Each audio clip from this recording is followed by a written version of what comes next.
प्रथम पीयूसी छात्राओं को मेरा नमस्कार। कल हम लोगों ने निंदा रस पाठ को या पहले भाग को लेकर चर्चा की। इसमें जो लेखक है निंदा को लेकर बता रहे थे, निंदा लोग कैसे करते हैं या झूठ कैसे बोलते हैं।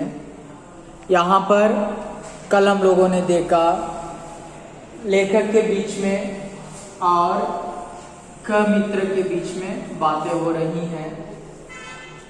क जो है इनका मित्र है, तो ये जो ख मित्र है घ के बारे में लेखक के सामने बताने लगा है। तो इसको लेकर हम लोगों ने चर्चा की। तो आगे क्या बताते हैं, देखिए, मेरे मन में गत रात्रि के उस निंदक मित्र के प्रति मैल नहीं रहा, दोनों एक हो गए। तो जैसे ही लेखक और क मित्र बैठकर बातें कर रहे थे या दूसरों की निंदा कर रहे थे, तो लेखक बताते हैं यहाँ पर जैसे ही वो जो क मित्र था झूठ बोल रहा था, फिर भी मेरे मन में उसके प्रति कोई मैल नहीं रहा। ಹಾಗಾದ್ರೆ ಲೇಖಕರು ಹೇಳ್ತಾರೆ ಏನಪ್ಪಾ ಅಂತಂದ್ರೆ, ಗತ ರಾತ್ರಿ ಕಳೆದು ಹೋದಂತಹ ರಾತ್ರಿಯಲ್ಲಿ ಏನೋ ಆ ಕ ಮಿತ್ರ ನನ್ನ ಕಡೆ ಬಂದು ನಿಂದನೆಯನ್ನ ಮಾಡ್ತಾ ಇದ್ದ, ಅಥವಾ ಬೆಳಿಗ್ಗೆ ಬಂದು ಕುತ್ಕೊಂಡಿದ್ದಾನೆ, ನಾವಿಬ್ರು ಸಹಿತ ಏನ್ ಮಾಡ್ತಾ ಇದ್ದೇವೆ, ನಾನು ಅವನ ಬಗ್ಗೆ ಸಿಟ್ಟನ್ನ ಬಿಟ್ಟು ಒಂದಾಗಿ ಬಿಡ್ತಾ ಇದ್ದೇನೆ।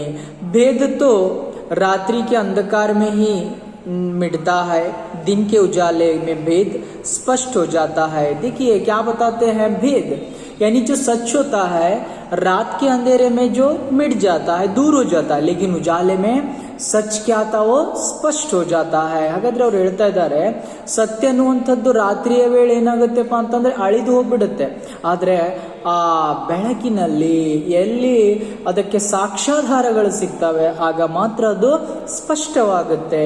निंदा एक ऐसा ही भेद नाशक अंधेरा होता है। तो निंदा जो होती है, दूसरों की निंदा करते हैं, यही क्या है, एक भेद नाशक अंधेरा होता है। ಹಾಗಾದ್ರೆ ಆ ನಿಂದನೆ ಮಾಡುವಂಥದ್ದು ಏನಾಗಿದೆಪ್ಪ ಅಂತಂದ್ರೆ ಒಂದು ಭೇದನಾಶಕ ಕತ್ತಲೆಯಾಗಿದೆ। ಹಾಗಾಗಿ ನಿಂದನೆಯನ್ನ ಮಾಡಬಾರ್ದು। 3-4 घंटे बाद जब वह विदा हुआ तो हम लोगों के मन में बड़ी शांति और तुष्टि थी। तुष्टि का अर्थ होता है तृप्ति। तो क्या हो जाता है, जब क मित्र निंदा करके चला जाता है तो मेरे मन में बहुत जो तृप्ति मिल गई और मैंने सोचा ये बहुत सारे लोगों की निंदा करता है। ಹಾಗಾದ್ರೆ ಅವನು ಯಾವ ರೀತಿಯಾಗಿ ಬೆಳಗ್ಗೆ ಬಂದು 3-4 ತಾಸು ನನ್ನ ಜೊತೆ ಕುತ್ಕೊಂಡು ಹೋಗಿದ್ದಾನೆ, ಆಗ ನನಗನ್ನಿಸ್ತಾ ಇತ್ತು ಬಹಳಷ್ಟು ನನಗೆ ತೃಪ್ತಿ ಆಯ್ತು, ಶಾಂತಿ ಆಯ್ತು। ಯಾಕಪ್ಪ ಅಂದ್ರೆ ಇವನು ಬೇರೆಯವರ ನಿಂದನೆಯನ್ನ ಮಾಡುವುದರಲ್ಲಿ ಬಹಳಷ್ಟು ಏನಾಗಿದ್ದಾನೆಪ್ಪ ಅಂತಂದ್ರೆ ಚಿರ ಪರಿಚಿತನಾಗಿದ್ದಾನೆ। निंदा की ऐसी महिमा है, 2-4 निंदकों को एक जगह बैठकर निंदा में निमग्न देखिए और तुलना कीजिए 2-4 ईश्वर भक्तों में जो राम गुण लगा रहे। तो निंदकों की सी एकाग्रता, परस्पर आत्मीयता, निमग्नता भक्तों में दुर्लभ है। इसलिए संतों ने निंदकों को आंगन कूटी चबाए पास रखने की सलाह दी है। तो देखिए क्या हो जाता है, आप लोगों को एक प्रश्न आ जाता है 3 अंक के लिए, निंदा की महिमा के बारे में वर्णन कीजिए। तो निंदा की महिमा क्या होती है, यहाँ पर लेखक बताते हैं हरिशंकर परसाई, आप 3-4 लोग दूसरों की निंदा करते हैं, उनको एक तरफ बिठाइए, और जो राम की भक्ति करते हैं, भक्त होते हैं, उन 2-4 लोगों को एक तरफ बिठाइए। तो दोनों की तुलना कीजिए, तो निंदा करने वाले एकाग्रता से निंदा करते हैं और परस्पर आत्मीयता से निंदा करते हैं, और निमग्न यानी उसमें मग्न होकर निंदा करते हैं। लेकिन जो क्या हो जाता है, तो वहां पर राम की धुन लगाने वाले, राम की भक्ति करने वाले, उनमें एकाग्रता नहीं रहती, बैठते हैं भगवान के सामने लेकिन मन दूसरी तरफ रहता है, और आत्मीयता नहीं रहती, और उनकी जो है मग्नता नहीं रहती। इसलिए जो निंदक होता है एकाग्रता के साथ निंदा करता है। इसलिए क्या होना है, हमेशा निंदक को आंगन कोटि चबाय यानी हमेशा हमारे आसपास रखना है, क्योंकि हम लोगों का जो बुराइयों का एहसास हम लोगों को हो जाता है। इसलिए कबीरदास बताते हैं, आंगन निंदन नियरे राखिए, आंगन कूटी चबाय, बिना पानी साबुन बिना निर्मल करे सुबाय। जो निंदा करने वाले होते हैं उनको हमेशा हमारे पास रखना चाहिए, क्योंकि जो हमारे बुरे गुणों को वो लोग पता लगा लेते हैं। ಹಾಗಾದ್ರೆ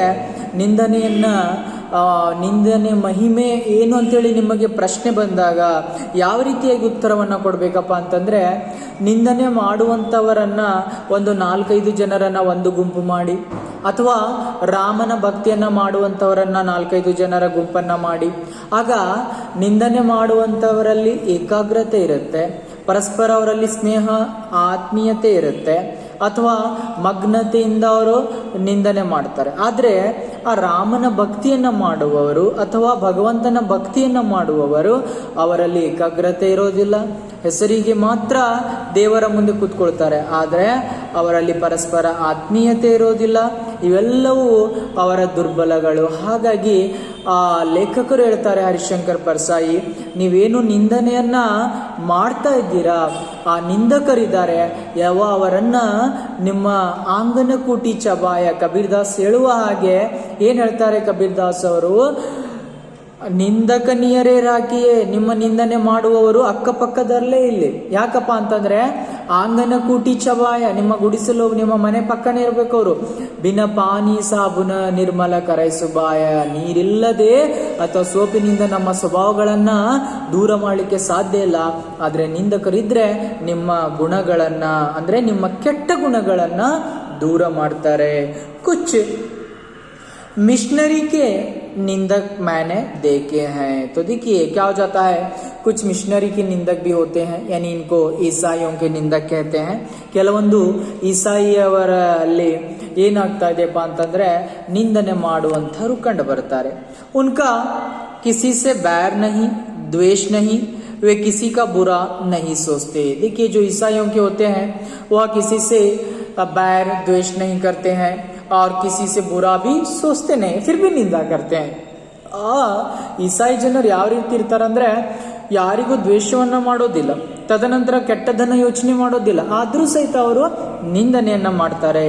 पर 24 घंटे वे निंदा करने में बहुत पवित्र भाव से लगे रहते हैं. देखिए 24 जो घंटे है, यानी जो सारे रात दिन मिलकर वह निंदा करने में दूसरों की बैठे रहते हैं. ಆದ್ರೆ 24 ತಾಸು ಅವ್ರು ಏನ್ ಮಾಡ್ತಾ ಇದಾರೆ ಅಂತಂದ್ರೆ ಯಾವಾಗಲೂ ಪವಿತ್ರ ಭಾವನೆಯಿಂದ ನಿಂದನೆ ಮಾಡ್ತಾರೆ. ಏನ್ ಮಾಡ್ತಾರೆ, उनकी नितांत निर्लिप्तता निष्पक्षता इसी से मालूम होती है कि वे प्रसंग आने पर अपने आप की पगड़ी ही भी उसी आनंद से उछालते हैं जिस आनंद से अन्य लोग दुश्मन की निंदा इनके लिए टॉनिक होती है. तो देखिए क्या हो जाता है, नितांत निर्लिप्तता, अलग विषय वस्तु से, निष्पक्षता, उनका कोई पक्ष नहीं रहता, वह ऐसी निंदा करते रहते हैं. अगर समय ऐसा बुरा आ जाता है तो वह अपनी पगड़ी भी उतार देते हैं, क्योंकि निंदा उनका टॉनिक बन गया है. ये प्रश्न आपको आ जाता है, तो ईसाइयों के लिए निंदा क्या है, तो ಟಾನಿಕ್ है. ಹಾಗಾದ್ರೆ ಯಾವ ರೀತಿಯಾಗಿ ಈಸಾಯಿಯವರು ನಿಂದನೆಯನ್ನ ಮಾಡ್ತಾರೆಪ್ಪ ಅಂತಂದ್ರೆ ನಿತಾಂತ ನಿರ್ಲಿಪ್ತತ, ಅವರು ನಿತಾಂತವಾಗಿ ಬಹಳ ಏಕಾಂತವಾಗಿ ವಿಷಯದಿಂದ ದೂರ ಇರ್ತಾರೆ, ಭೋಗದಿಂದ ಮುಕ್ತರಾಗಿರ್ತಾರೆ, ನಿಷ್ಪಕ್ಷತ, ಯಾವುದೇ ಪಕ್ಷ ಇರೋದಿಲ್ಲ, ಆ ರೀತಿಯಾಗಿ ನಿಂದನೆಯನ್ನ ಮಾಡ್ತಾ ಇರ್ತಾರೆ. ಆದರೆ ಸಮಯ ಬಂತಪ್ಪ ಅಥವಾ ಅವರ ಮೇಲೆ ಕೆಟ್ಟದಾಗ್ತಾ ಇದೆ ಅಂತಂದ್ರೆ ಅವರು ತನ್ನ ತಲೆಯ ಮೇಲಿರುವಂತಹ ಪಗಡಿಯನ್ನ, ಕಿರೀಟವನ್ನ ಆನಂದದಿಂದ ಬಿಸಾಡ್ಬಿಡ್ತಾರೆ. ಯಾಕಂದ್ರೆ ನಿಂದನೆ ಅವರಿಗೆ ಟಾನಿಕ್ ಆಗಿರುತ್ತೆ. तो ट्रेड यूनियन के इस जमाने में निंदकों के संग बन गए हैं. आज हम लोग देखते हैं ट्रेड यूनियन का जमाना है, श्रमिक संगठन का, तो यहाँ पर भी निंदकों के संग बन गए. आप लोग देखते हैं जहीं पर भी जाते हैं निंदक हो ही होते हैं, ನಿಂದನೆ ಮಾಡುವಂತವ್ರು ಎಲ್ಲರೂ ಇರ್ತಾರೆ. ಹಾಗಾದ್ರೆ ಇವತ್ತು ಟ್ರೇಡ್ ಯೂನಿಯನ್ ಏನು ಶ್ರಮಿಕ ಸಂಘಟನೆಗಳಿದಾವೆ ಅವು ಸಹಿತ ಏನ್ ಮಾಡ್ತಾ ಇದಾರೆಪ್ಪ ಅಂತಂದ್ರೆ ಇಲ್ಲಿ ನಿಂದನೆಯನ್ನ ಮಾಡ್ತಾ ಇದ್ದಾರೆ. संघ के सदस्य जहां तहां से खबरें लाते हैं और अपने संघ के प्रधान को सौंपते हैं. यह कच्चा माल हुआ. अब प्रधान उनका पक्का माल बनाएगा और सब सदस्यों को बहुजन हिताय मुफ्त बांटने के लिए दे देगा। यह फुर्सत का काम है, इसलिए जिनके पास कुछ और करने को नहीं होता वे इसे बड़ी खूबी से करते हैं। तो देखिए, ट्रेड यूनियन यानी जो कार्मिक संगठन होता है, श्रमिक संगठन होता है, उनका कार्य क्या है?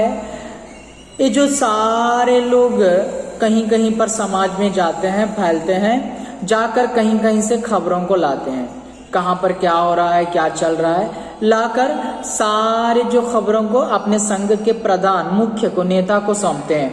वो जो कच्चा माल हो गया यानी सारे अवश्य, तो अभी नेता क्या करेगा? उसे पक्का माल बनाएगा, यानी कहाँ पर क्या करना है, बहुजन हिता यानी सारे लोगों के हित के लिए वह सोचेगा। यह जो बहुत फुर्सत से, मेहनत से काम है और यह इसी में खूबी जानते हैं। ಹಾಗಾದ್ರೆ ಈ ಟ್ರೇಡ್ ಯೂನಿಯನ್ ಅಂದ್ರೆ ಏನಪ್ಪ? ಇಲ್ಲಿ ಏನ್ ಮಾಡ್ತಾ ಇದ್ದಾನೆ, ಒಬ್ಬ ನಾಯಕ ತನ್ನೆಲ್ಲ ಸದಸ್ಯರನ್ನ ಎಲ್ಲ ಕಡೆ ಕಳಿಸ್ತಾ ಇದ್ದಾನೆ. ಕಳಿಸಿ ಸಮಾಜದಲ್ಲಿ ಎಲ್ಲೆಲ್ಲಿ ಏನಾಗ್ತಾ ಇದೆ ಎಲ್ಲ ಸುದ್ದಿಗಳನ್ನ ಸ್ವೀಕಾರ ಮಾಡ್ತಾನೆ. ತದನಂತರ ಆ ಏನು ವಿಷಯಗಳಿದಾವೆ ಸಂಗ್ರಹವನ್ನ ಮಾಡ್ಕೊಳ್ತಾನೆ. ಇದು ಕಚ್ಚಾ ಮಾಲ್ ಆಯ್ತು, ಕಚ್ಚಾ ವಸ್ತು ಆಯ್ತು. ತದನಂತರ ಏನ್ ಮಾಡ್ತಾ ಇದ್ದಾನಪ್ಪ ಅಂತಂದ್ರೆ, ಅವನು ಆ ಎಲ್ಲ ವಿಷಯಗಳನ್ನ ಸಂಗ್ರಹಣೆ ಮಾಡಿ ಯಾರಿಗೆ ಯಾವ ರೀತಿ ನಾನು ಆ ಸಮಸ್ಯೆಗೆ ಪರಿಹಾರ ಕೊಡಬೇಕು ಅಥವಾ ಬಹುಜನ ಹಿತಾಯ ಎಲ್ಲರ ಹಿತವನ್ನ ಯಾವ ರೀತಿ ಮಾಡಬೇಕು ಮತ್ತೆ ಎಲ್ಲರಿಗೂ ಕಳಿಸ್ತಾನೆ. ಇದು ಏನಾಗಿದೆ ಅಂತಂದ್ರೆ ಬಹಳ ಪರಿಶ್ರಮದಿಂದ ಮಾಡುವಂತ ಕೆಲಸ. ಈ ರೀತಿ ನಿಂದನೆಯನ್ನ ಇವರು ಮಾಡ್ತಾರೆ. एक दिन हमसे एक ऐसे संघ के सदस्य ने कहा, यार आजकल जो लोग तुम्हारे बारे में बहुत बुरा बुरा कहते हैं. हमने कहा, आपके बारे में मुझसे कोई भी बुरा नहीं कहता. लोग जानते हैं कि आपके कानों के गुर्रे में इस तरह का कचरा मजे में डाला जाता है. तो देखिए, लेखक बताते हैं, ईसाइयों का ऐसा एक सदस्य अध्यक्ष मेरे पास आया था. तो अध्यक्ष मुझे बता रहा था, क्या बता रहा था?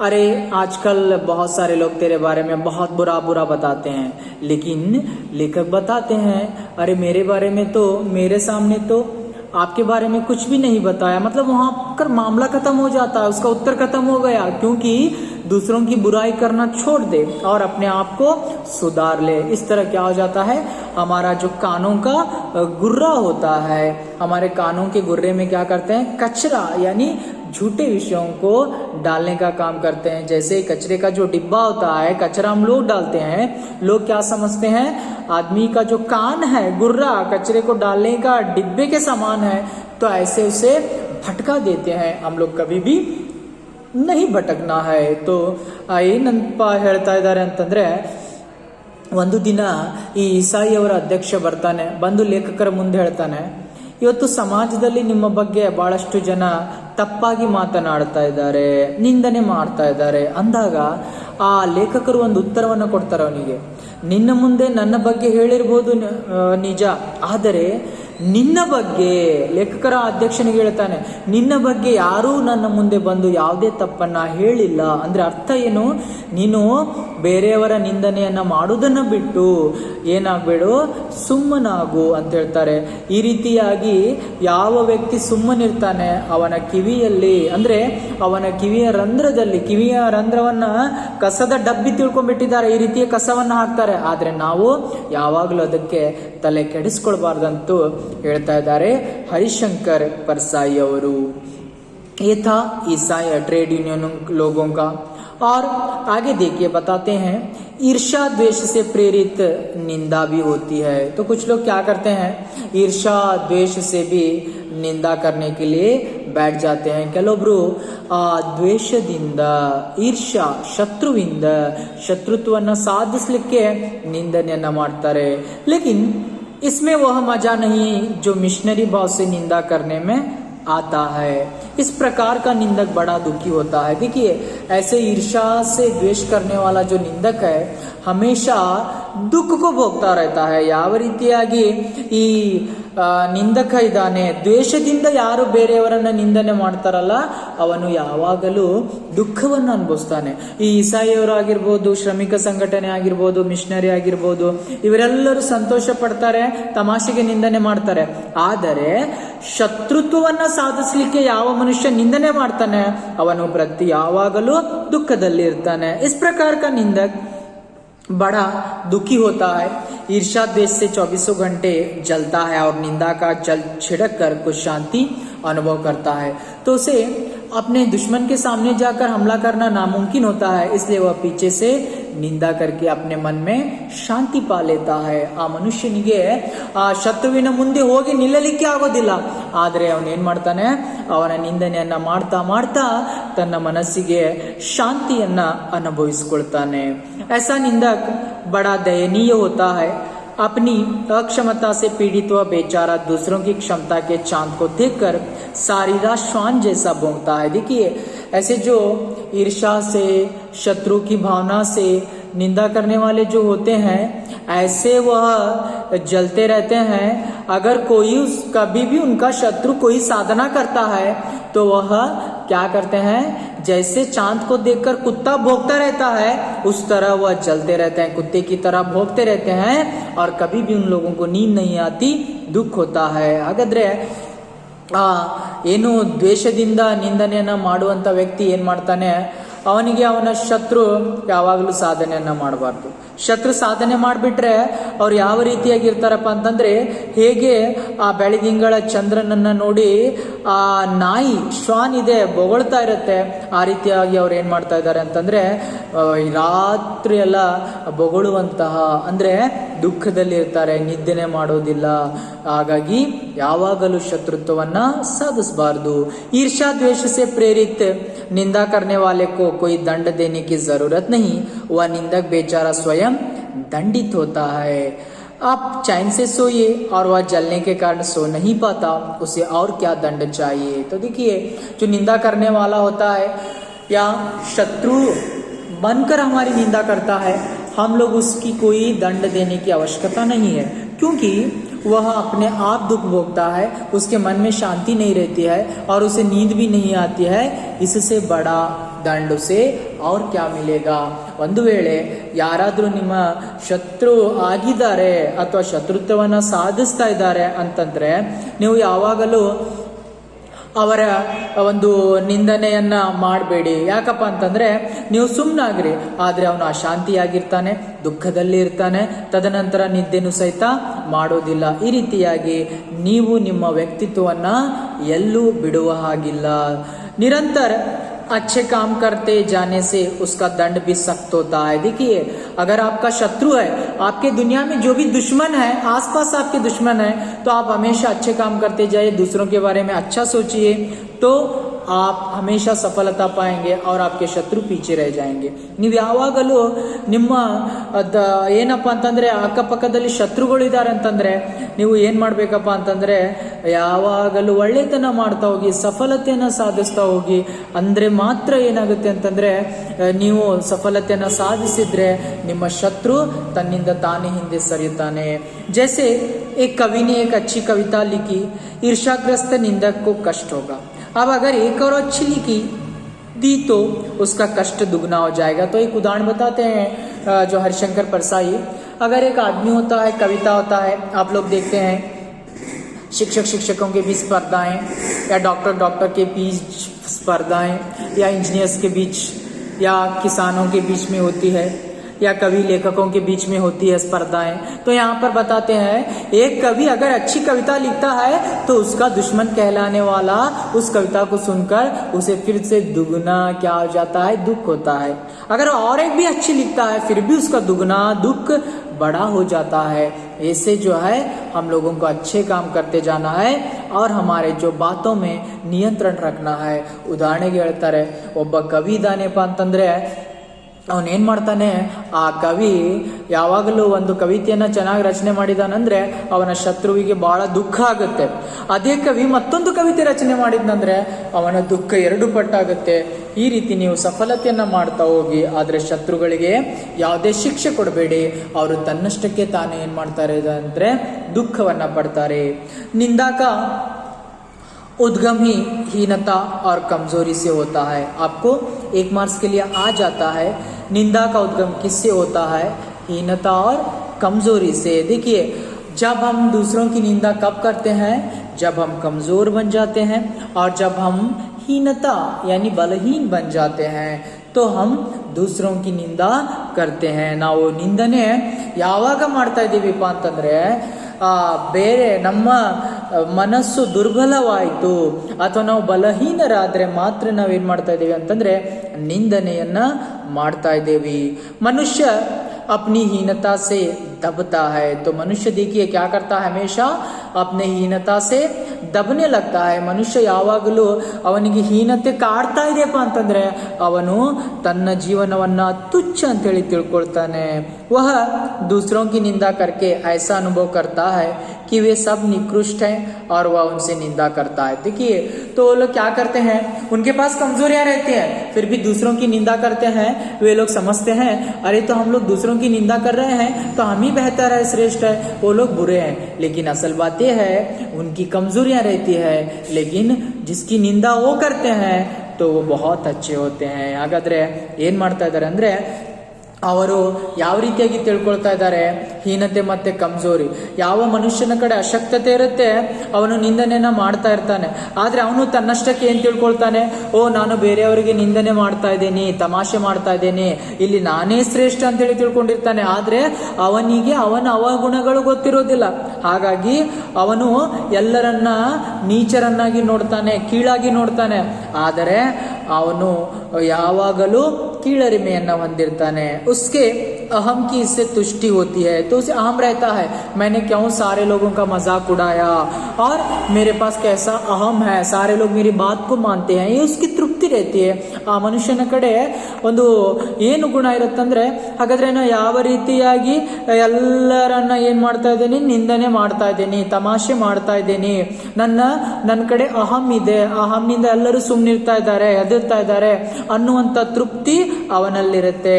बड़ी लकीर को कुछ मिटाकर छोटी लकीर बड़ी बनती है, जो जो कर्म क्षीण होता जाता है त्यों तो निंदा की प्रवृत्ति बढ़ जाती है. देखिए यहाँ पर उदाहरण के लिए बताते हैं, एक जो लकीर होती है, तो देखिए इस लकीर को हम लोग क्या करते हैं, यहाँ पर ये लकीर है, बड़ी लकीर है, इसे हम छोटी भी बना सकते हैं मिटाकर.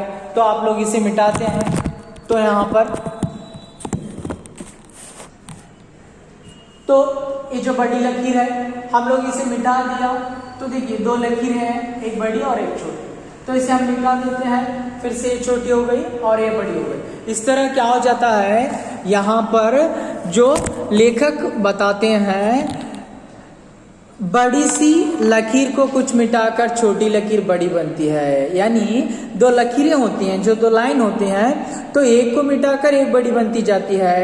इसलिए क्या होता है, जैसे जैसे जिसके पास कर्म अच्छा काम क्षीण होता है, कम हो जाता है, तो उसकी निंदा बढ़ने लगती है. ಅಂದ್ರೆ ಒಂದು ಎರಡು ಲೈನ್ ಇರ್ತಾವೆ, ಎರಡು ಗೆರೆಗಳಿರ್ತಾವೆ. ಒಂದು ಗೆರೆ ಏನ್ ಮಾಡುತ್ತಪ್ಪ, ಒಂದು ದೊಡ್ಡ ಗೆರೆ ಇದೆ ಅಂತಂದ್ರೆ ನಾನು ನಿಮ್ಗೆ ಈಗ ತೋರಿಸಿದ ಹಾಗೆ ಇಲ್ಲಿ ಒಂದು ದೊಡ್ಡ ಗೆರೆ ಇದೆ, ಹೌದಾ, ಇದೊಂದು ದೊಡ್ಡ ಗೆರೆ. ಇದನ್ನ ದೊಡ್ಡ ಗೆರೆಯನ್ನು ಮತ್ತೇನ್ ಮಾಡ್ಬೋದು, ಸಣ್ಣ ಮಾಡ್ಬೋದು, ಹೌದಾ.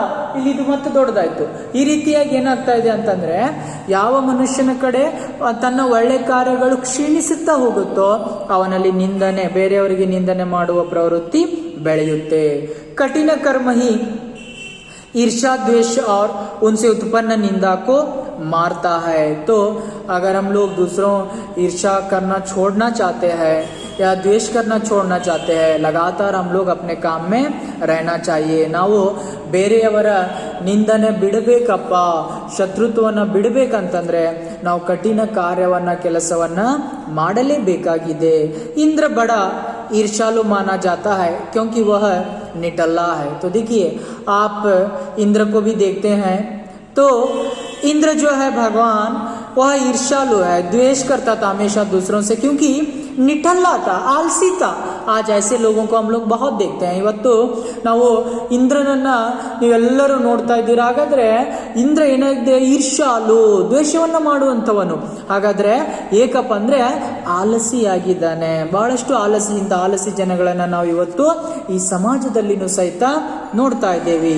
ಸ್ವರ್ಗ ಮೇ देवताओं को बिना उगाया अन्न, बेबनाया महल और बिन बोए फल मिलते हैं. अकर्मण्यता में उन्हें अप्रतिष्ठित होने का भय बना रहता है, इसलिए कर्मी मनुष्यों से उन्हें ईर्ष्या होती है. आज इंद्र क्यों इतना जलता है, द्वेष करता है, बताता हूं। देखिए लेखक बताते हैं, उनको वहां पर स्वर्गलोक में बिना उगाया अन्न मिलता है। यानी हम लोगों को अन्न चाहिए तो हम लोग क्या करते हैं, जो खेती में फसल को उगाते हैं, लेकिन उनको बिना उगाया अन्न मिलता है। बेबनाया महल, हम लोगों को रहना है तो महल बनाना है, उन लोगों को बेबनाया महल भी मिल जाता है। बिन बोए फल मिलते हैं, देखिए बिना बोए फल भी उनको मिल जाते हैं।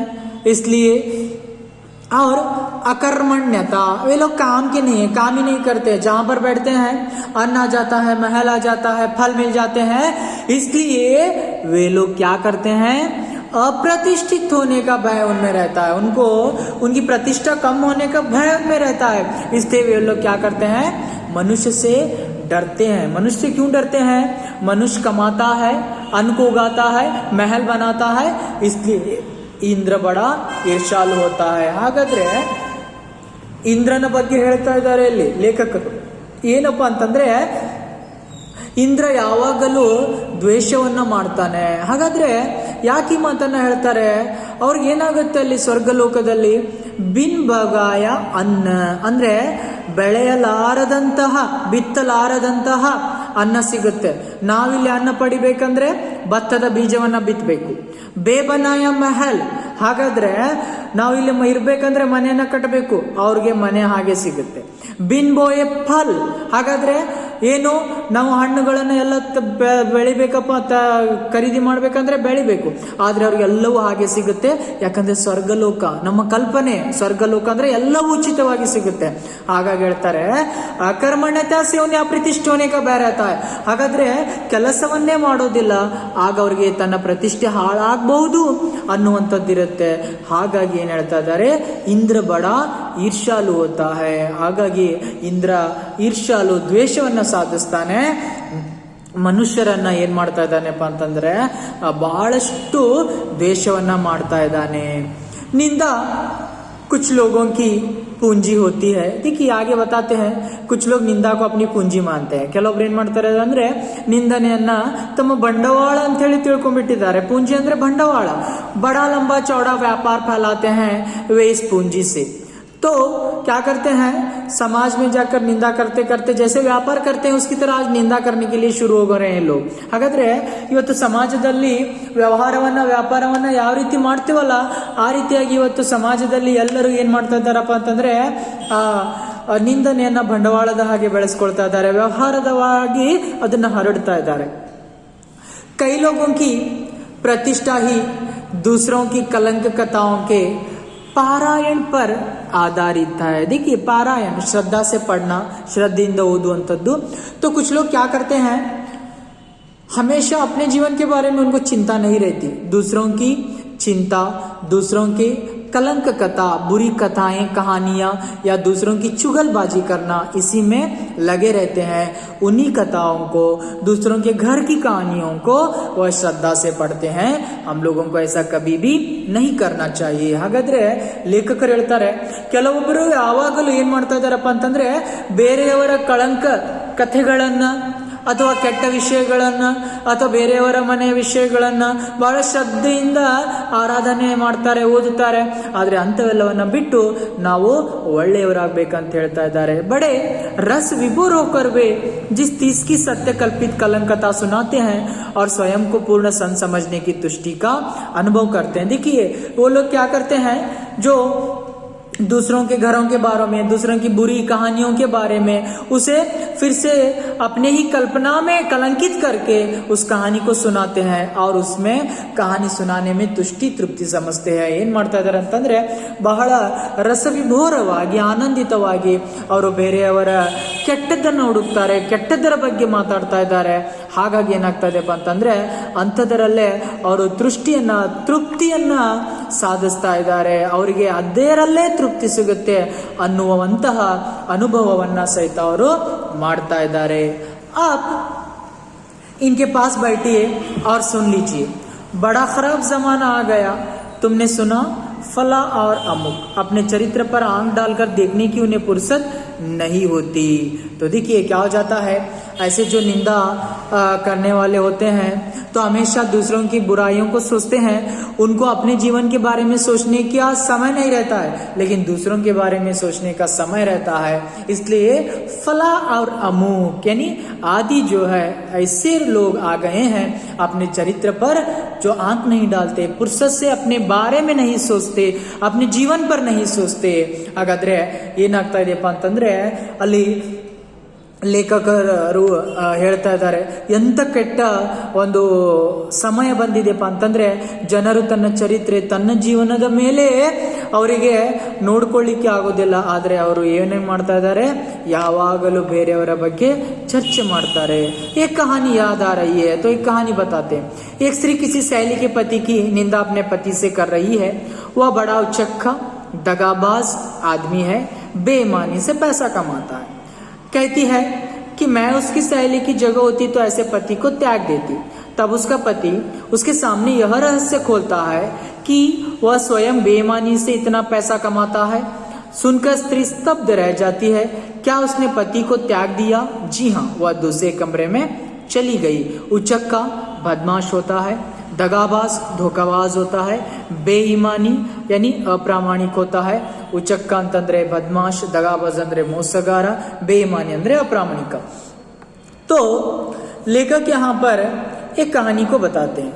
कहानी क्या है, पति और पत्नी दोनों बैठे हैं तो पत्नी बताती है अपने पति से, अरे पति साहब मेरी एक सहेली है, उस सहेली का पति है, वो जो सहेली का पति है हमेशा दूसरों को धोखा देता है, बहुत बड़ा बदमाश है और बेईमानी से पैसा कमाता है।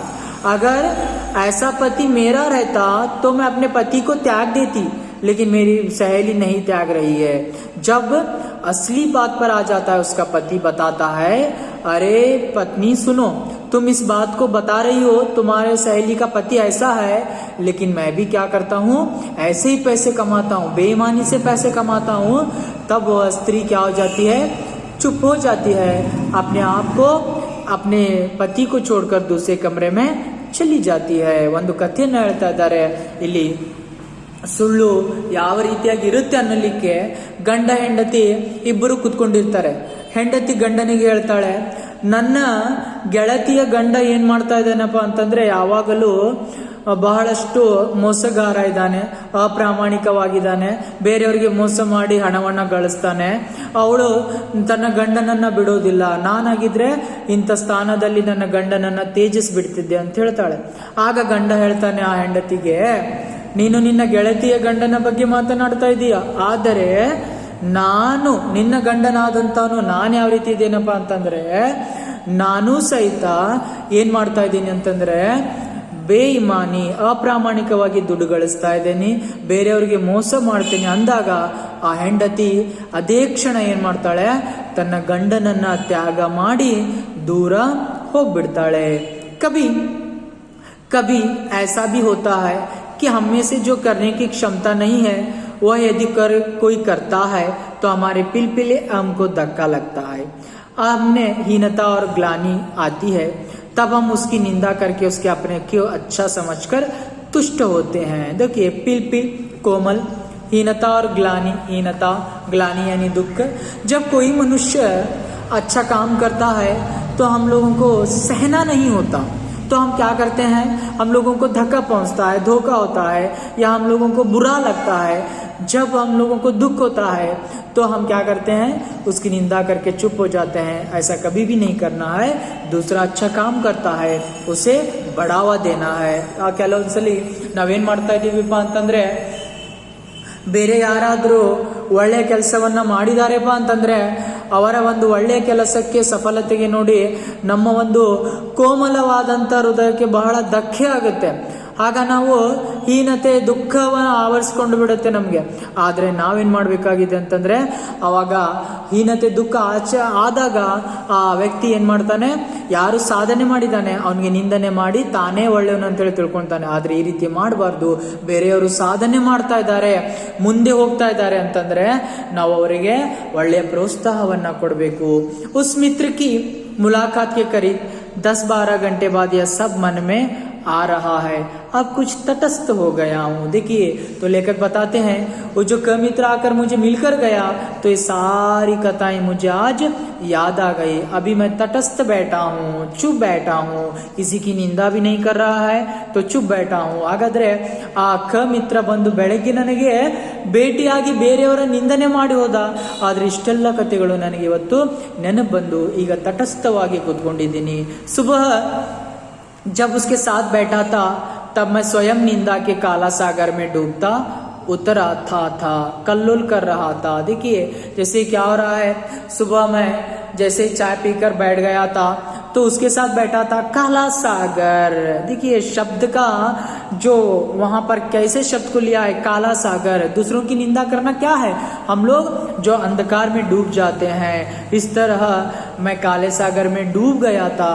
मेरा जो है मन ಕಲ್ಲೋಲ कर रहा था। ನಾನು ಕಪ್ಪು ಸಮುದ್ರಕ್ಕೆ ಹೋಲಿಸ್ತಾರೆ, ಯಾವಾಗ ನಾನು ಆ ಕಮಿತ್ರನ ಜೊತೆಗೆ ಬೆಳಗ್ಗೆ ನಿಂದನೆನ ಮಾಡ್ತಾ ಇದ್ದೆ, ಆ ಕಪ್ಪು ಸಮುದ್ರದಲ್ಲಿ ನಾನು ತಲ್ಲೀನನಾಗ್ಬಿಟ್ಟಿದ್ದೆ। ಅಂದ್ರೆ ಬೇರೆಯವರ ನಿಂದನೆ ಮಾಡೋದಂದ್ರೆ ಅರ್ಥ ಏನು, ನಾವು ಬೇರೆಯವರಿಗೆ ಕಪ್ಪು ಚುಕ್ಕಿಯನ್ನ ಇಟ್ಟಿರುವಂತದ್ದು। ಬಡಾ ರಸಾಯನ ನಿಂದಾ ಮೇ तो बताते हैं निंदा में बड़ा रस है, निंदने ಮಾಡೋದ್ರಲ್ಲಿ ಬಹಳ ಆನಂದ ಇದೆ। सूरदास ने इसलिए निंदा सबदर साल कहा है। तो सूरदास बताते हैं निंदा क्या है, सबद रसाल, सबद शब्दों का रस है, आनंद है। तो हम लोग मजाक से निंदा करना है, कभी भी दुश्मन की भावना से निंदा नहीं करना है। सूरदास ಹೇಳ್ತಾ ಇದ್ದಾರೆ ಸಬದರ ಸಾಲ, ಶಬ್ದಗಳಿಂದ ಕೂಡಿದಂತ ನಿಂದನೆ ಅನ್ನುವಂಥದ್ದು ಶಬ್ದದಿಂದ ಕೂಡಿದಂತ ರಸವಿಭೋರವಾದಂಥದ್ದು। ಹಾಗಾಗಿ ಹೇಳ್ತಾ ಇದ್ದಾರೆ ನಾವು ಯಾವಾಗಲೂ ನಿಂದನೆ ಮಾಡಬಾರ್ದು, ಎಲ್ಲರಿಗೆ ಒಳಿತನ್ನ ಬೆಳೆಸ್ಬೇಕಂತಂದು ಈ ನಿಂದಾರಸ ಪಾಠದಲ್ಲಿ ಹರಿಶಂಕರ್ ಪರ್ಸಾಯಿ ಕ ಮಿತ್ರ ಮತ್ತೆ ಗ ಮಿತ್ರನಿಂದ ಈ ರೀತಿಯ ಎಲ್ಲ ವಿಷಯಗಳನ್ನ ಹೇಳ್ತಾರೆ। ಮಿಷನರಿ ಇರ್ಬೋದು, ಈಸಾ ಇರ್ಬೋದು, ಅಥವಾ ಶ್ರಮಿಕ್ ಸಂಘಟನೆ ಇರ್ಬೋದು, ಅಥವಾ ರಾಮ್ ಭಕ್ತರ ಬಗ್ಗೆ ಇರ್ಬೋದು, ಎಲ್ಲ ವಿಷಯಗಳನ್ನ ನಾವು ತಿಳಿದುಕೊಂಡಿದ್ದೀವಿ। हम लोगों ने सुना।